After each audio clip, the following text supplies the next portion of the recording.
ఇళ్ళల్లో లేకుంటే అన్ని మేము సాయం చేస్తాం, బాధపడకూడదు.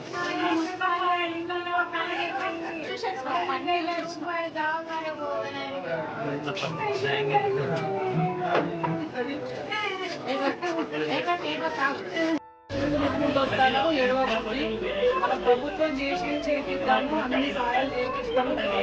టెన్షన్ లేదు. నేను డ్రైవర్ రావడం కన్నడ కలుగుతాను. మాకు ఇట్లా తీసుకుంటే మేము ఎట్లా పడుకోవాలి? భగవంతు దగ్గర తీసుకెళ్ళి మాకేమో ఓటనా అని చెప్తాను. అదే ఓటనా అని చెప్తాను.